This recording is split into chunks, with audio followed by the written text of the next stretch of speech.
passion is working with children and parents.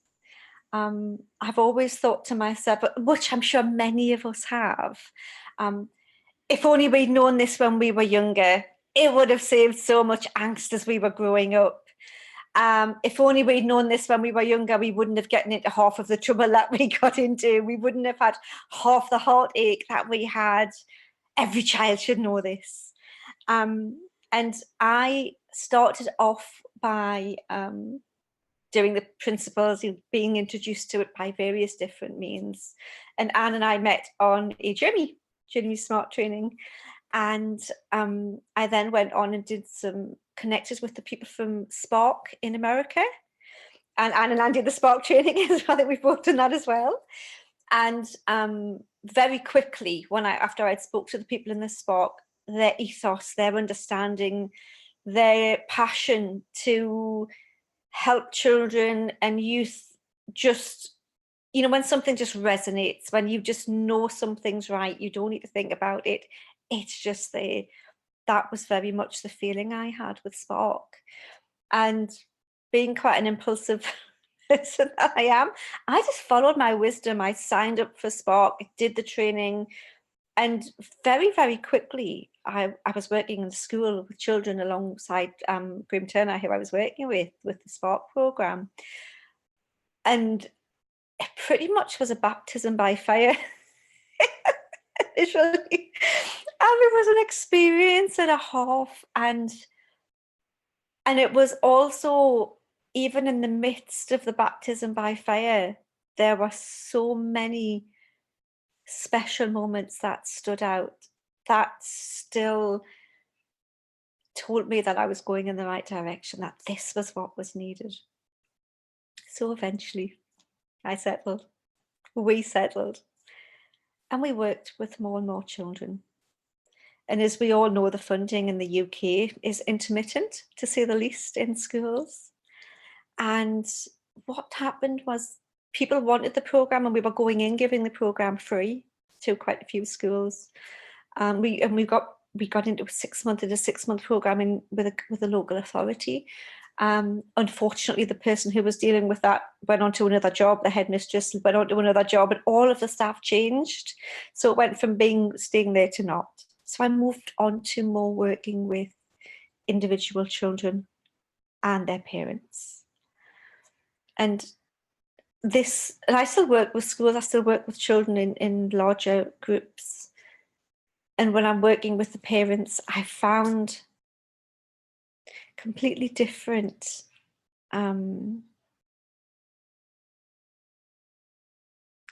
understanding of parenting. And just to be a parent doesn't come with a manual, as we all know. And I think from the time our children are born, we become so fixated on doing everything right, on getting everything right, on feeling as though we're being judged for every decision that we make. It can actually take quite a lot of the pleasure and enjoyment out of just being with our children. And we can then start to parent from behaviours that our children go through, as opposed to the connection that we've got with those children. And I think understanding the principles, and from experience, mine and many parents that I've worked with, when parents can slow down, when parents can be kind to themselves instead of judgmental, innocently, with all of the best intentions to help their child, the impact's much greater. When we don't focus on our children's actions, when we look at the message behind the actions, when we look at the connection, the actions actually are just a form of communication. They're not who our children are. They're not who we are. it's a form of communication that we can so easily get tangled in the weeds of sometimes. And so the thing I love working with parents is just helping them sort of clear the weeds. When the weeds are cleared, the roots can grow and strengthen. When the roots are strong, then the flourishing of everything above ground is stronger, is more nurtured, is greatly fed. If I'm making any sense, I talk in metaphors a lot of the time, but I know what I mean. And when we can remember that, how our children are viewing the world is just as real to them in that moment that they're in as how we're viewing ours. Thank you, Judy. And I'm glad someone's making sense. And when we can see that it's just our various filters on, or we have our goggles on, and again, just take them off and reconnect. When we parent from connection, when we are more light-hearted in our life, by not judging ourselves, by not judging our children, just by accepting ourselves, warts and all, our children, everything, life just becomes far richer. It's if we're fertilizing the soil that the roots are strengthening. So Julie, do you have? I totally understand what you're saying there, but for people who haven't experienced this and haven't been through it at all, have you got any examples? Like real life examples of of what you've seen happen in families, for example, and what you've shared with them, so that people have got an idea of what that actually means in real life. To give a couple of really simple examples. This weekend I've been away, and my husband and his friend were away as well, and my husband hadn't spoke to his friend for about 15 years, had lost touch, and they just bumped into each other. So I said, you just get yourselves out, I'll watch the little ones with my daughter. And so his daughter was 7 and mine's 10. And she decided she was going to stay with me because she really liked it, and she was going to have a sleepover and everything. She was settled for the night. And I was like, okay, I'm fine with that. And they went out, and I said, look, I'll just put her to bed. She can stay with Katie. It's fine. Now, during that night, they were playing games, they were laughing, they were dancing, they were just living in the moment of life. And it was so lovely to see just them being kids and playing. When it came to bedtime, she had a thought that came into her head and went, oh, I haven't got Boo Bear. Now, Boo Bear is the bear that she thinks she can't sleep without, because she needs the bear to sleep. And I was like, oh, yes, we don't have Boo Bear. I says, what about Unicorn? Would Unicorn be fine? And she was like, yeah, that's fine. And because she'd been in a really good mood and just everything, it seemed quite nice, it was natural. She just grabbed Boo Bear, she snuggled herself into bed, and she was asleep and out for the count before she knew it. When her dad came in, he brought Boo Bear because he knew she needed it. Didn't expect her to already be asleep. And asleep she was. When we all came back home the next day, because she didn't know Boo Bear was there, she'd left the bear. And when she was back home, Boo Bear was there. We've got a caravan, Boo Bear was in our caravan, that's where we were. Because she was in a totally different mood, because she was in, she'd been a bit upset because Katie wasn't there, she hadn't seen us, and she wanted to come back. And then Boo Bear wasn't there. She couldn't go to sleep. She was upset. She was worried. She was crying because Boo Bear wasn't there. And no other bear was going to do, because it wasn't her Boo Bear. Yet the night before, she had no thinking about that. Because when I say how something looks real to the child, it looks really real, then that bear on one night didn't really that matter because she was having a really good, but the next night, it really impacted on her behavior and her thinking. And if we look at the message behind that, it showed that she wasn't in a great place. She wasn't as happy and as good as she was the night before. She was upset. She wanted some comfort. So Daddy gave her a comfort instead, and she went to sleep. Daddy replaced Boo Bear for the night. Now, if Daddy had just focused on the Boo Bear, he could have getting himself in such a story as well and believed that that bear was needed for his daughter to sleep. But because he looked at the message behind it and saw that it was comfort that she wanted, then that made a much easier night. She settled down, she snuggled in, she went to sleep. But that's just a quick example of how when we parent, when we can see where our children are, that can impact on how we parent so easily, so simply.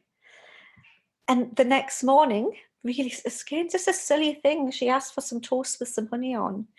So I have brown bread. I gave her some toast with brown bread, and she was munching away really happily. And then Daddy went, "You don't like brown bread?" And she went, "I do sometimes." And she started eating it. So again, our tastes change, not just depending on what we eat, but our thoughts on that in that moment, in that time. And I've given two really, very, very basic, simple examples. Yet the mechanics, the way that we work with our thinking works the same no matter what the thought process. It can be something that we feel, really stressed about. It could be exams or something. And then it can be something as simple as a teddy bear. It can be something as, we can change our thinking as our thoughts and our moods change and fluctuate. And when as parents, we can see that we don't need to fix our children. We don't need to fix anything. That we can just let our children fluctuate in their lives and look at the message behind it. It's so much less to do. It's so much easier for us. And the messages that we have are clearer because we're not trying to fix everything. We're not trying to answer and speak to every behavior. We can just see where our child is and speak to that. And see where we are and speak to that as well. It's such a that's such a good example of how we work as well, isn't it? Of we think our comfort is coming from the bear, and that's the child, and actually that's all to do with what thought we're taking notice of. It's not actually coming from how can the comfort come from the bear? That doesn't make any sense at all. And even though she thought the comfort was coming from her father, wasn't actually coming from her father. It was inside of her all the time. But his father wasn't there the night before. Exactly. It's and that's just such a good example for the adults to see that's what we do all the time. We think whatever's coming is coming from the, whatever we're experiencing is coming from objects or people or from the outside. Makes us angry. Our wife makes us frustrated. It's never ever the case.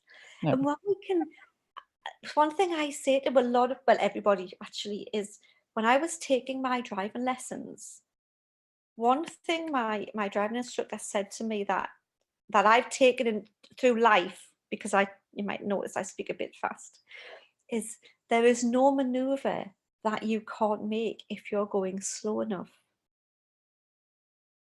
Now, I just took that on in everything in life. And there's not, if I perceive that there's a problem with my husband, when I am rushing down that motorway, it's 70 miles an hour, I'm seeing that problem rushing at me, and my reaction speeds are just rushing as well, and I'm impacting and reacting. Yet when I slow myself down to the maneuver that I want to make, I can look at the fact that, is it really true? It's my thinking. What story am I telling myself about what my husband is doing to me? And how much of that's just where's my thinking, where's my state of mind at that time?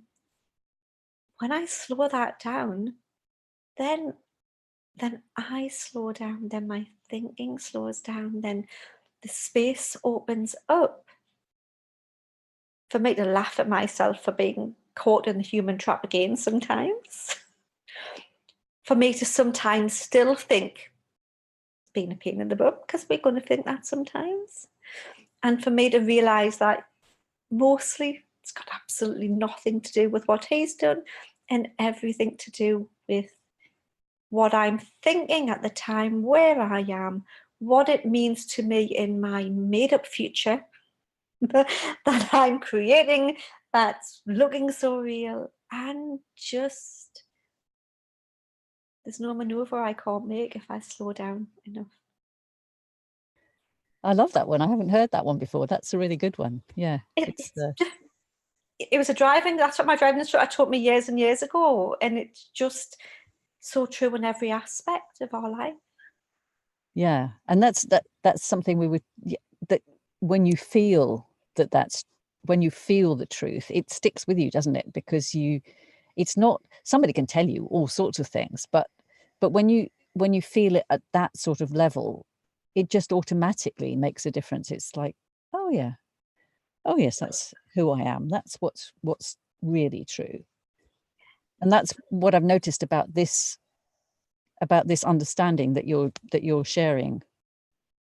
And so what sort of, you said that you're working in schools and with children and so on, and what sort of struggles do you find you're working with? What sort of struggles do people come to you with, and how do you deal with that? You've got examples of that, maybe? Lots. Good.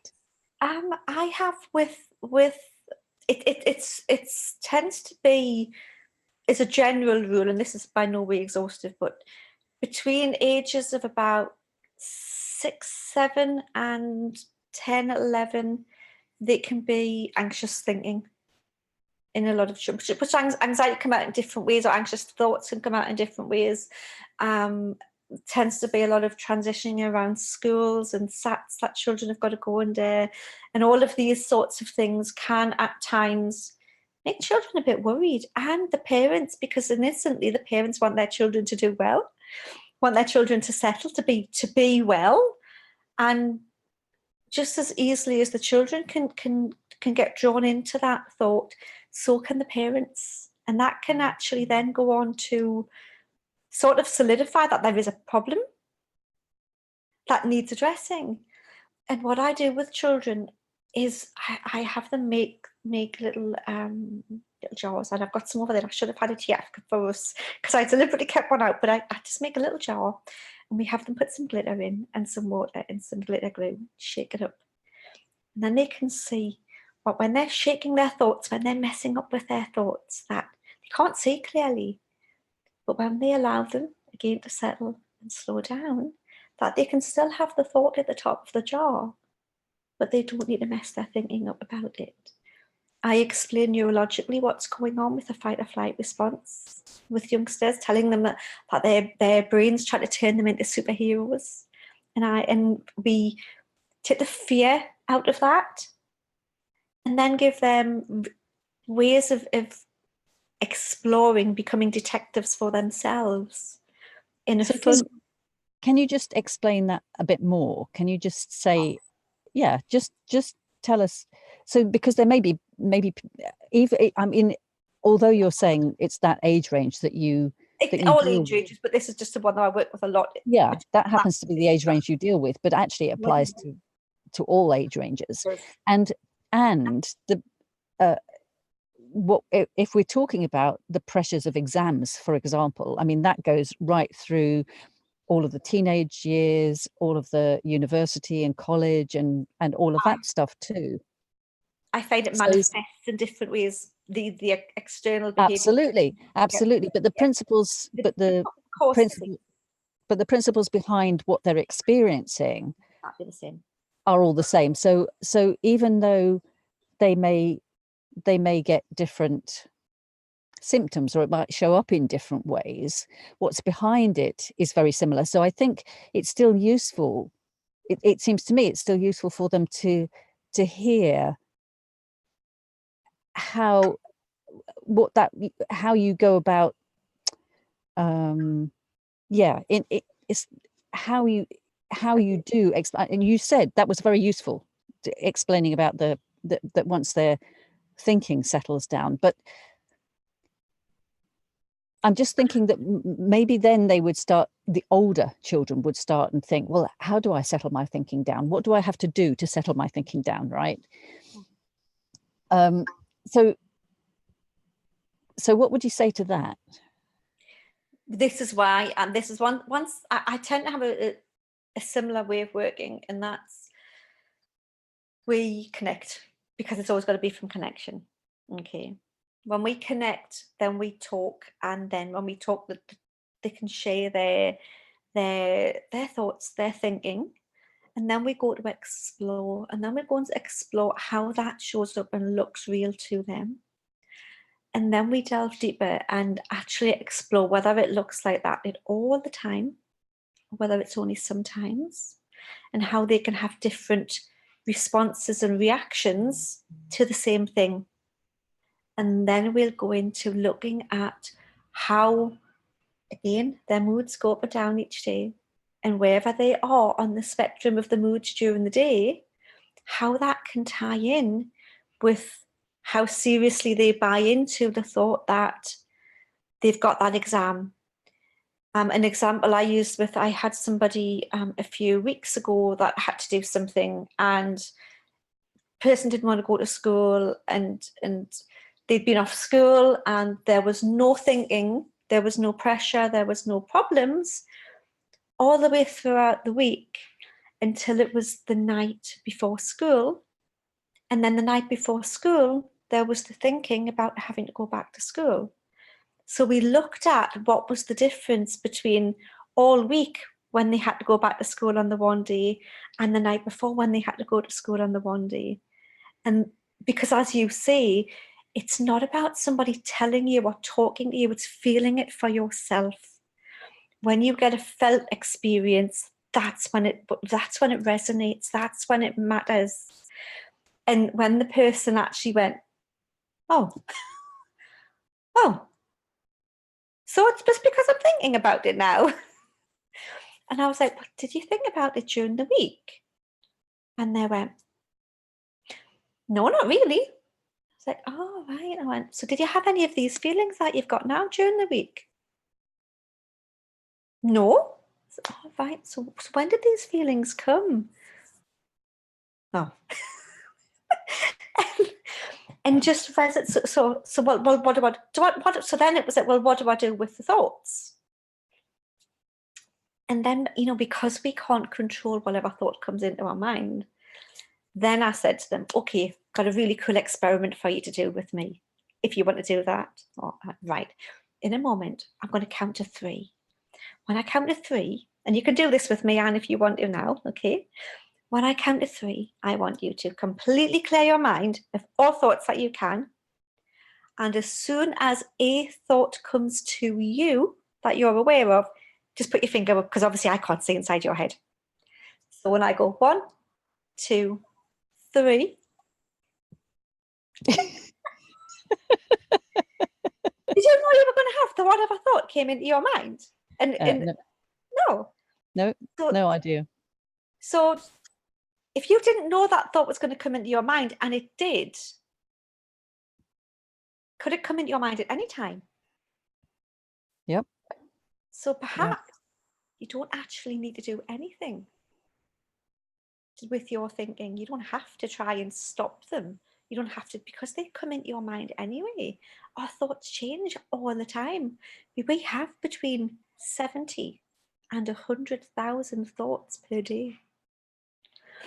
Now, a lot of those thoughts will go and tell us when to blink, when to swallow, when to speak, when to, all our livers and all of our bodies working. But because we've got this innate spark inside us that can guide us and tell us which thoughts that we can tune into and trust and follow when we slow down enough to hear them, then we've got that nav, that sort of like inbuilt sat nav that we can trust through our life. And when we're on the motorway at 70 miles an hour, we're going to miss the turnoffs. We're not going to see them because we're going too fast. We don't need to do anything with our thoughts because that thought came into your head. You couldn't stop it. It just came in. And how many other thoughts have come into your head while we've been talking? Oh, only about 1 million, I should think. Yeah. And so, out of 1 million, if we're going to have 70 to 100,000 thoughts per day, I don't think even I'm going to get them all right. So do you think you're going to get them all right? No, it's and there are so many that I mean, half of them I don't even notice. It's only when you say, "What are you thinking right now?" You know, that you start to notice. Yeah. But it's interesting, isn't it, that you more often notice the feeling than you notice the thought, I think. What happens, okay, neurologically in our brain, because we are amazing creatures in this form that we've got now, and we've got this amazing brain that we don't even know that much about yet. But experts have said with the brain waves that we can have 6 or 7 thoughts that we have no notice of whatsoever, that may be just telling us to swallow, tell us to blink, you know, scratch our itches if we have them, and they take care of themselves. Because thoughts come with feelings, because we get tag teamed, which is basically how I say to the children, because we get tag teamed with them, and because the thought comes before we even know it, the chemicals are already in our body. You already get the feeling. And that feeling and that thought, even though they're tag teamed, know nothing about the reality. All they're telling us about is that thought in that moment. And with 70 to 100,000 thoughts per day, we're going to have many, many feelings throughout the day because they come with that. And we're somewhere going to grab hold of and take notice of and put our microscope or magnifying glass on. And some we're just not even going to notice because we don't have to think about school yet because we're enjoying a week off. That thought can still come in during the week, but we don't pay it any attention. And then the night before school, then it's time to pay attention, get the magnifying glass on and emphasize everything. But it means no more one did the other. So this is when we experiment, this is when we play with, this is when we turn detective and find out for ourselves how we could hold on to some thoughts and how we can let some go, and how we can actually have all of those feelings and all of those thoughts. We don't actually have to do anything with them. Because when we slow down, when we're not going 70 miles an hour down the motorway, there's no maneuver that we can't make. Okay, so what you're saying is, so when we're slowing down, we're not doing anything, we're just noticing the thoughts and the feelings and knowing where they're coming from, and then looking at and experimenting with what difference does that make. And keeping an open mind to letting it change. Mm. If we go back to the brown bread and honey story, had mum or dad given this little girl brown bread with honey, I don't like that. I don't like that. But because I'd given it, it was very nice. And that's okay. That's it. Because there was no thinking about not liking something. There was no feeling about it. She just enjoyed it. And just as our taste buds can change, our thinking can change. And when our thinking changes intermittently all by itself, we can't do anything about it. Then our feelings are going to change. When our feelings change, then our experience changes. And when we've got exams coming up, to go back to the example that you asked before, the thinking and the thoughts that we have about those exams are all in the future. What if I don't pass this? What if I forget about that? What if I, all's what if, what if, what ifs? And it's all of the what ifs that we can never answer in the moment that impact on how we're feeling right now. But if we slow down and look at right here, right now, because that's all we actually have, we're okay. We're okay right here, right now.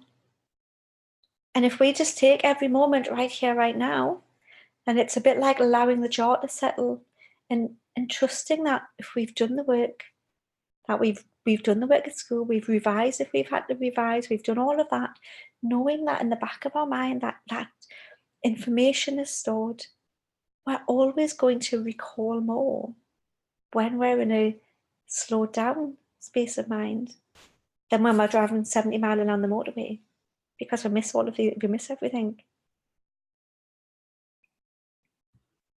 I know it's not directly to do with what you just said, but I was just remembering what it was like when I was doing my exams a long time ago. But when I was doing my exams, and now I can see all the thought that I was listening to, and I was taking it seriously. So I was there were thoughts in that I was taking seriously that were to do with I would let my parents down if I didn't pass the exams.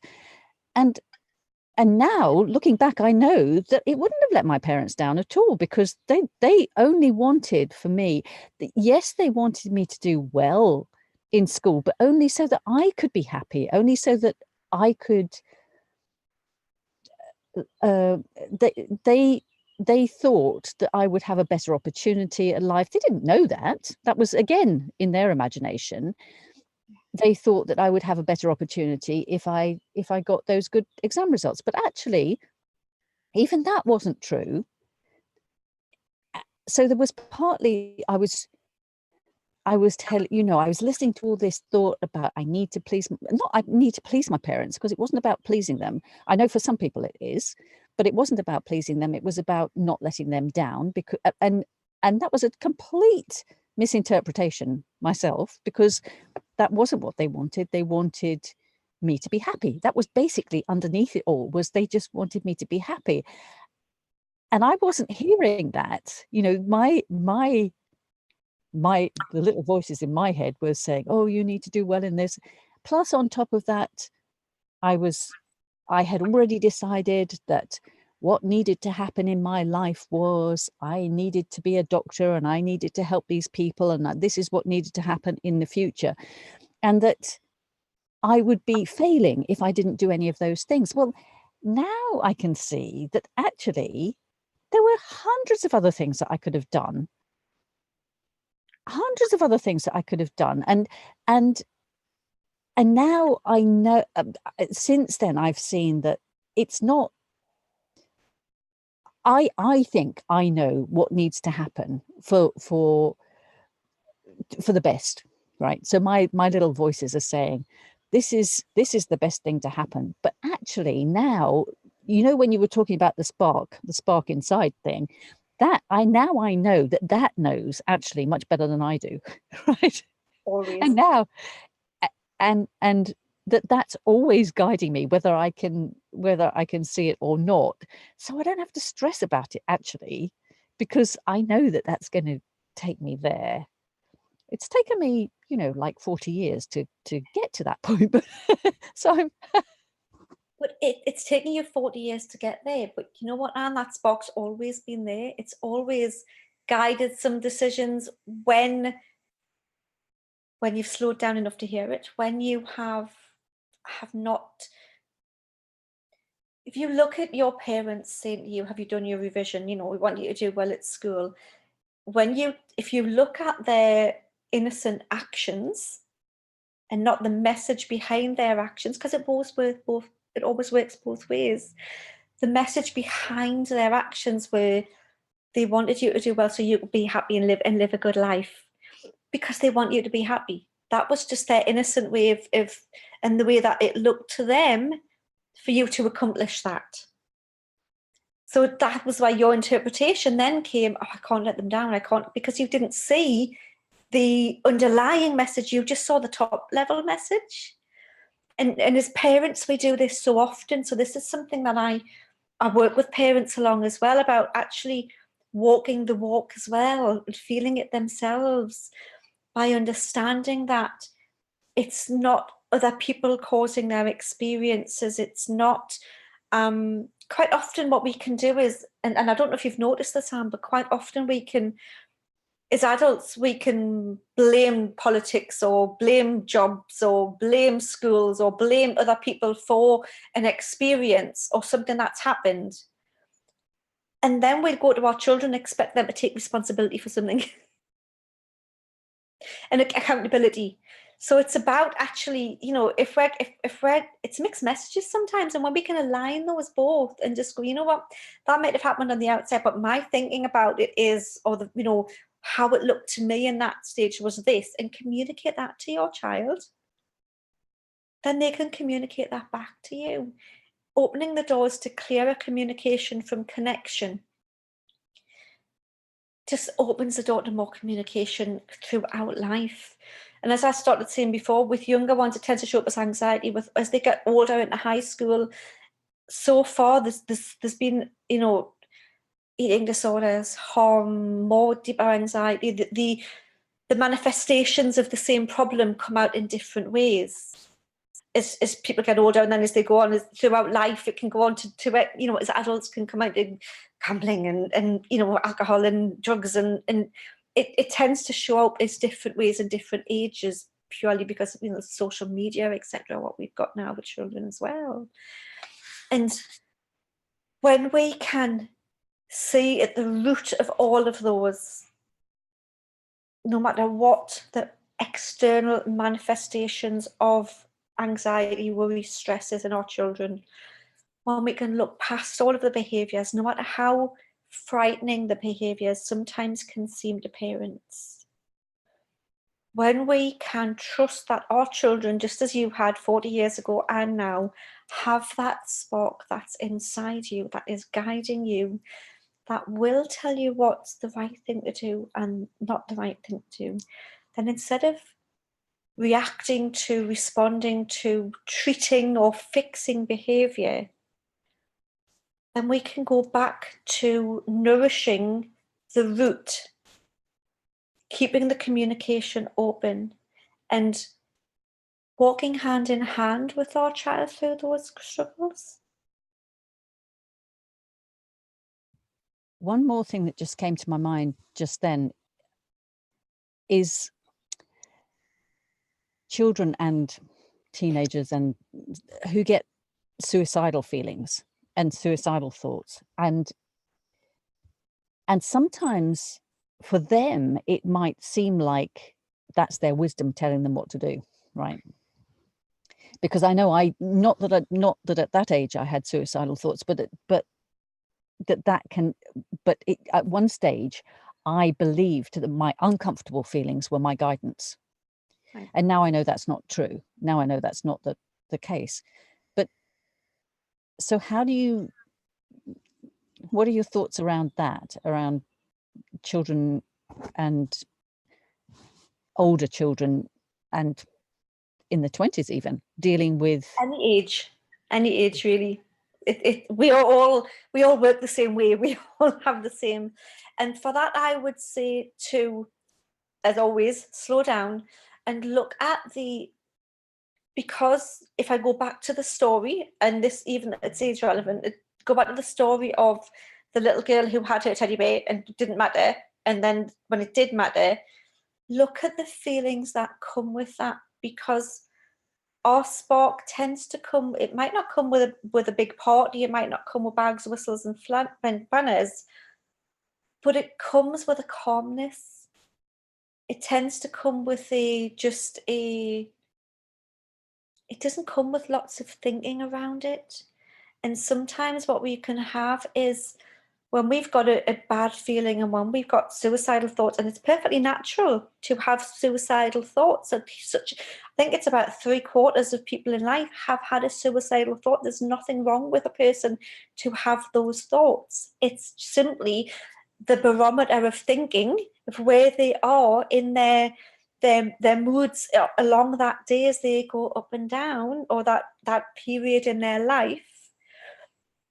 And when they are down, overwhelmed, exhausted, really not feeling as though there is any light at the end of the tunnel, then yes, it can feel like there's sparks saying you really don't need to go on through all this. And yet, when they listen a bit quieter, their spark will be the one telling them to phone a friend, go out for a walk. Their spark will be the one telling them to eat something. Their spark will be the one that gets them out of bed every day and has them seeking help in any way that they can. The spark's always there to guide and help. And what I found, and I've got personal experience of friends who have committed suicide, and the experience that I've had of that has been they've had lots of thinking around that at the time. They've had a lot of conflicting and a lot of confusion around that at the time. And I know when I followed my spark that the conflicting and the confusion isn't there. And it doesn't have to be a big step. Sometimes just the smallest of steps are still steps in the right direction. And if somebody's got suicidal thoughts, if somebody's got self-harming thoughts, if somebody's got any type of thoughts that on one level they know aren't the best for them, which they will on some level, they always know on some level, that when they've got that, then I would always say, this is why it's important for parents to keep the communication open as well, and not look at the child's behaviours when they're feeling down, or a partner's behaviours when they're feeling down, but look at the communication that's going on between that. Keep that connection strong as much as possible and talk and guide. And if the wisdom says go to see a doctor, go and see a doctor. If the wisdom says go and get some fresh air, go and get some fresh air. Whatever the wisdom says to do is the right thing to do. There's a difference, and I know if you've ever had those thinking, you know that no matter how low that thinking got, you knew you were down when you had them. And we have ups and downs, and nothing stays. We never permanently stay down. We never permanently stay up. We always fluctuate. And our children always fluctuate. And it can be very frightening as a parent to see a child self-harming, not eating, feeling suicidal, being crying and upset. It can be really extremely frightening and easy to innocently focus on all of the actions. And yet that's always only ever a symptom of the level and the quality of the thinking that we're having in that moment. And there's always the potential, just as you cleared your mind before and counted to 3, there's always the potential for a thought to come through that changes everything.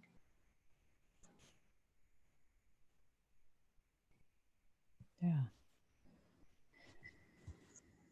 The other thing that came to my mind was when I was working as a family doctor, I had a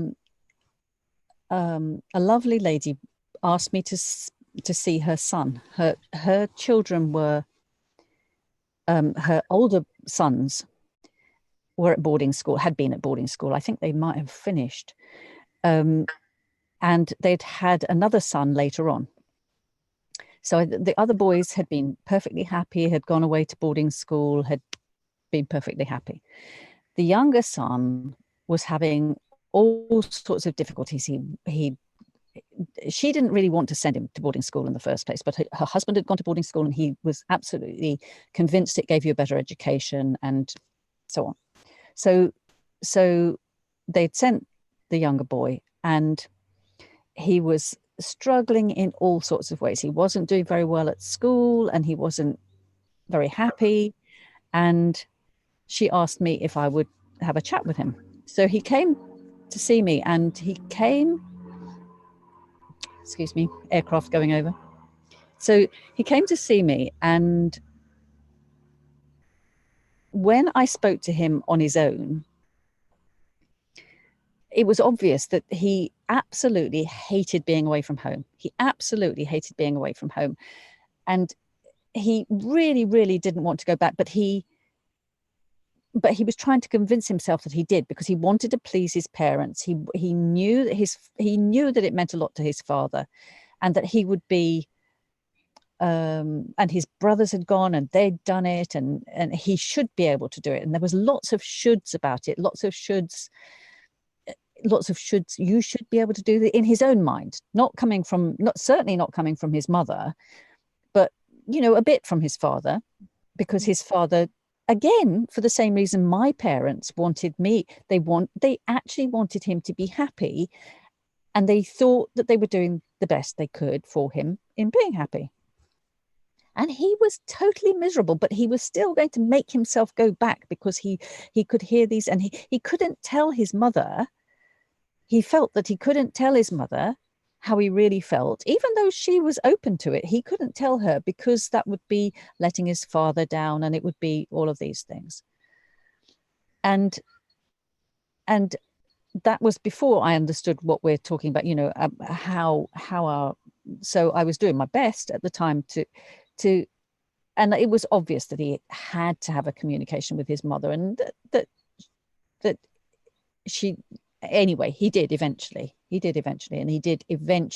eventually did bring him back home to school, and he was so much happier.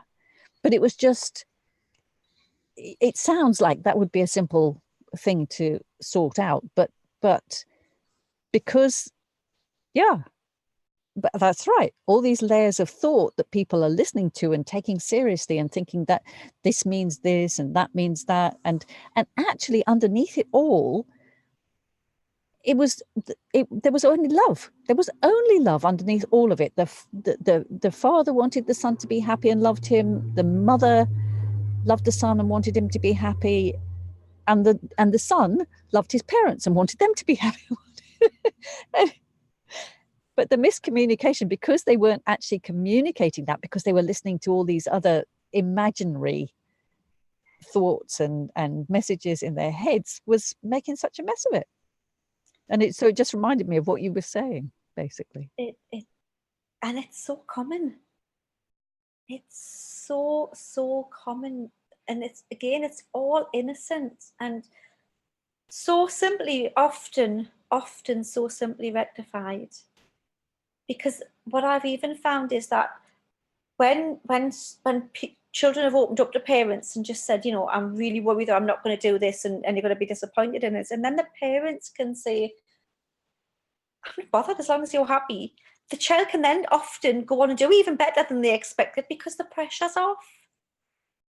And once the pressure's really released and is taken off, and the communication from connection is back,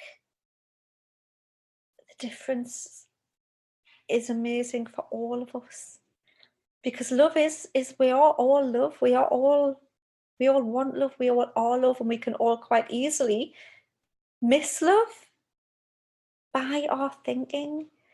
When we are communicating, let's just say a child's communicating with a mum, and the mum's listening, we're thinking, not listening to what the child's saying, but listening to fix, to interrupt, to finish what she thinks the child's saying. And the same with the father, and the same with the child, and the same with partners and friends. When we are listening to, for any other reason than just listening, then we're not hearing.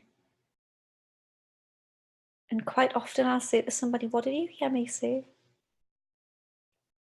What did you, because, and you'd be surprised how many times what one person says and another person hears has no relation to each other.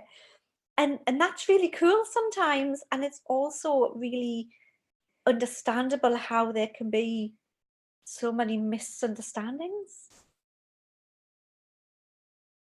And again, it comes back to love and kindness. I'm currently doing a program with Leanne McDonald. That's Leanne's created this magazine which impacts on children to be kind to themselves, their parents, their friends, their family, and the environment, with the aim of raising funds to take this program into schools from a very, very young age. And profits are going to go and pay for that.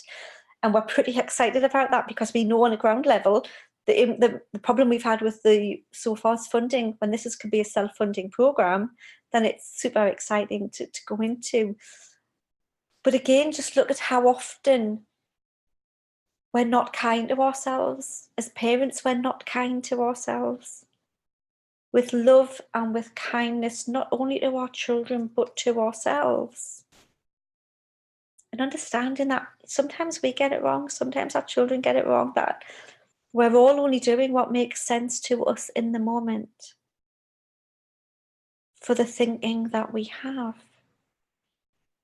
What I've noticed too is that we don't have to, it's, as you said, it's very easy for people to say, oh, we need to love ourselves, you know, and we're not meaning it in that way. That actually comes automatically. The loving ourselves comes automatically when we know that we are love, when we know who we really are and what we really are, and don't listen to all those little voices and messages and that actually don't.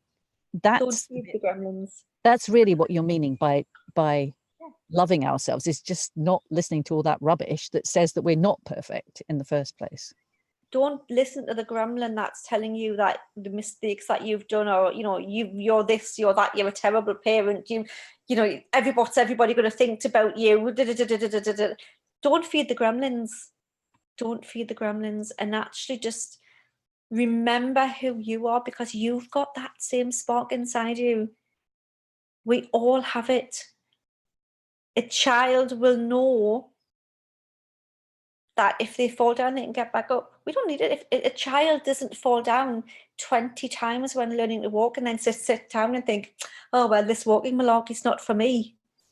However, an adult will try something a few times and then say, oh, I can't do it. It's not for me. Because the only difference there is we've got thinking about it. We've been feeding the gremlins that tell us it's not for us.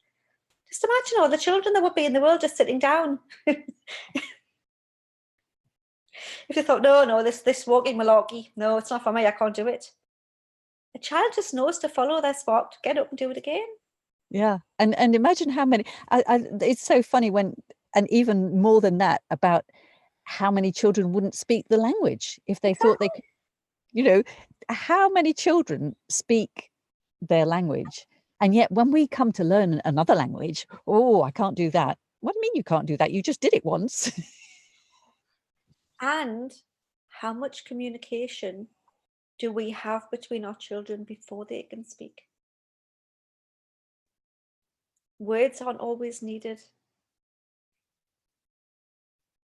And we hope sometimes when we start talking, then we forget about the other 90% of our communication. From both ways. Yes, people, there's so much communication in the feeling. And if we're aware that everything is actually coming from love, everything is coming from love. If we're aware of that, and like you said, experimenting, and I love that experimenting bit, and being the detective and noticing how could that be about love, even when it seems completely not about love at all. That's a really good one, isn't it? That's especially what I like. I give people challenges to go and prove them wrong, because when, you know, if I say to somebody, right, what I want you to do is I want you to go and prove that you can have really, really good thinking, everything looks really cool, when you're feeling rubbish. And when you're feeling really, really good, and just don't go and play with it, experiment, see what you get. And I want you to prove to me that what happens on the outside, not on the inside. It's going to prove it's the outside world that makes it matter. And when we do that, it automatically just proves it right. But especially with kids, because they're up for a challenge, you'll accept it. And I say, I want you to prove me wrong. Go out there and do it. And they discover for themselves. It's all about a felt experience. Anybody can talk. I can talk at people all day long. I'm really good at talking. But until a person, a child, a parent, a partner, until it makes sense through somebody's own eyes, until they've had the felt experience for themselves, then it's just words. Turn detective. Go and explore. Go and try and prove everything wrong, and have some fun with it. Get curious. See where your experience is coming from on a good day, on a bad day, on a bored day, on an excited day. Look what's happening and just explore the lot, everything. Because all the thinking we have, it's just an indication of where we are on our thought moods, on our thought swings up and down of that day. Means nothing more than that. But you don't have to believe that. You don't have to believe that. Go out and prove that's not true. Yeah, go and that's it, exactly. Go out and explore. That's the challenge. Judy's saying, Judy's just put. But Judy said it was worth staying up for, she said. Yeah, I used to get really angry with my daughter when she hurt herself, couldn't understand her. Then realised you should be to prevent her from being hurt. Yeah, that's it. We do that all the time. Yeah. We think that, it's if she's been hurt, then the big lioness comes out. And initially we can get angry and frustrated with ourselves. That can come out and translate to being angry full stop. And then it's just like, we shouldn't let our children be hurt. It's our job to protect them. And if our children are hurting themselves deliberately, through an act of food or harm, they're just looking for release. They're communicating. And we can get angry with that because it's frustration, because deep down inside, we want them to be happy. We want them to not feel that. But that's how the world looks to them in their eyes. And nothing will change until it makes sense for them to do so. And when I work with children who do harming and other things like that, actually I tell them about the addictiveness of it, and actually how it can, without slowing themselves down, be a quick chemical hit, and take the personal out of it. And again, taking the personal out of it can be really, really useful. At times, we only ever want the best for our children. We only ever want them to have the perfect life with no ups and downs and sadness. And no matter who we are, no matter how hard we try, it's just a load of bollocks. Because we can't. We can only love, and we can only look past the behaviour and the message and look at the message behind it. And keep, no matter how difficult it might seem at times, keep the communication and the love apparent and open. Because all of us are doing the best that we can at the moment in time. Nobody wakes up and thinks to ourselves, well, I think I'll give myself a really crap day today. We don't do that. Nobody deliberately sets out to make themselves feel bad. We just have some low mood thinking, and we have some higher mood thinking, and then we have some more lower mood thinking, and maybe some more lower mood thinking, and maybe some more lower mood thinking, and then a high mood thinking, and then you just bored mood thinking, and it's just transient thinking. I was just thinking that there may be some young people who think that doesn't apply to them because their parents are alcoholic or abusive, or treating them, are actually treating them badly. Yeah. And so how can that possibly mean that their parents love them and want the best for them? Because their parents are human the same as they are, and they're doing the best that they can with their struggles. And sometimes we all make decisions and we all have behaviors that aren't the best. But if our parents are, and I work with children whose parents have struggles as well. And again, we can't change anybody else's thinking. We can't force anybody else to see something. But if we can look with our love and compassion at our parents' struggles and our own struggles, some of the pressure out of that jar can be released. And even if just a little bit of that pressure out of the jar is released, it can make things a lot easier. And if the young people in that situation know that actually none of that is anything to do with them, what's going on with their parents, it might seem like it, because when we grow up we think that our parents act like that because of us, which is never true. That's just another one of those little voices that, but once the young people know that they are that spark inside, that they are essentially perfect, never mind what the body's like or the body's doing or the outer part, but that all of us inside are unbroken, perfect, part of the, then, and they can see that is, or they can know maybe that that's the case in their parents. Their parents have just got, unfortunately, have got too busy listening to all the, and didn't know not to listen to all the thoughts that are going on for them. That can make a big difference, can't it? And I think that's why I think it's so good that you are doing this with young people and in schools, and that the schools are more and more taking on the opportunity to have this shared with the children.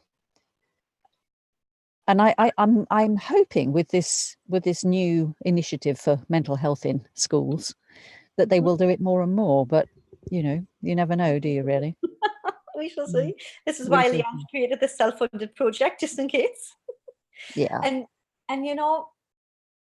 children do tend to take on the responsibility for parents, and it's something that parents from all walks of life, whether you really you're sending your children away to boarding school, whether you are have a parent who's an alcoholic, whether you have a parent who is really loving or not loving, or all ends of the spectrum, children tend to take on responsibility for how their parents are feeling. Now, innocently, some parents will turn around and blame children for something. You're right. It's your fault I've done this, or if you did this, and if you did better, I'd get this. And it's never, ever personal. It never is. It's only no different to, I'm sure, pretty much every child, every teenager has had a time when they've been in a bad mood and they've been angry at the parents, or they've been angry at a friend. They know it's had nothing to do with that parent or the friend. It's just been where they've been at that time, and they've just spat it out at their parents and their friends. Parents are adults too. Parents are people too. Parents are human too. And parents work the same way as all of us. They don't get it right all the time.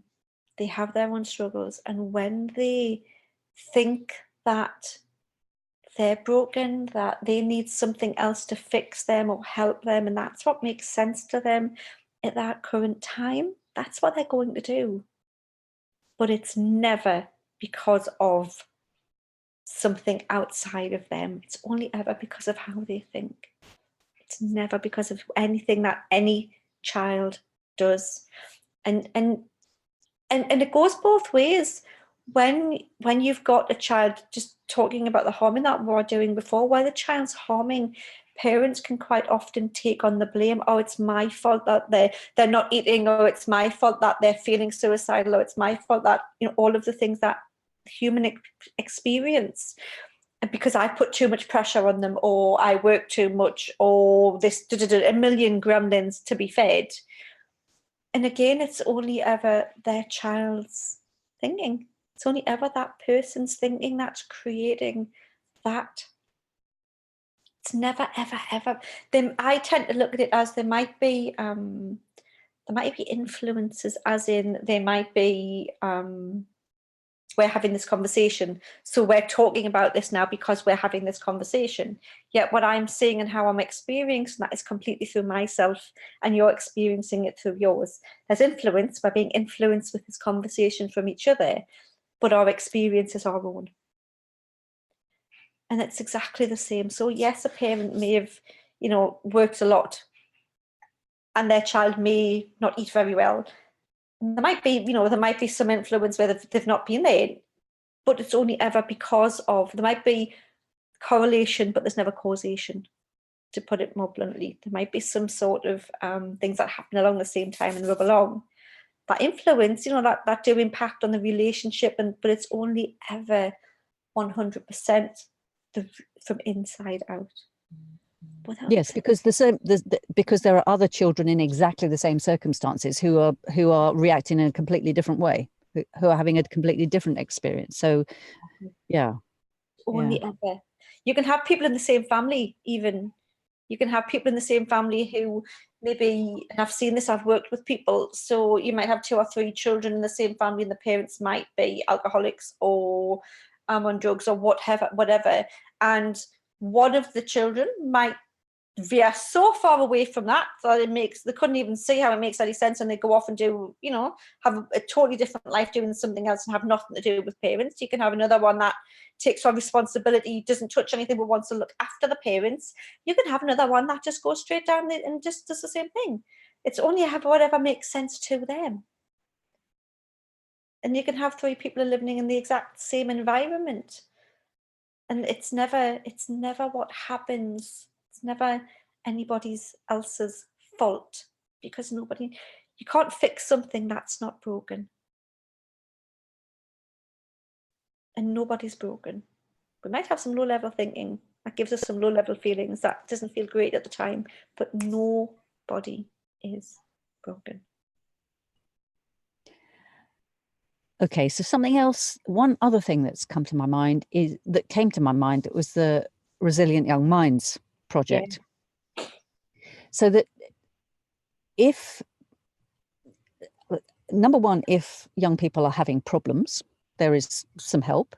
And number two, if young people would like to help other young people, it's also a good place to go. So the website for this event is thesecretofeverything.com. And if you sign up for that, you certainly get a link for Resilient Young Minds, because we are supporting each other in that as well.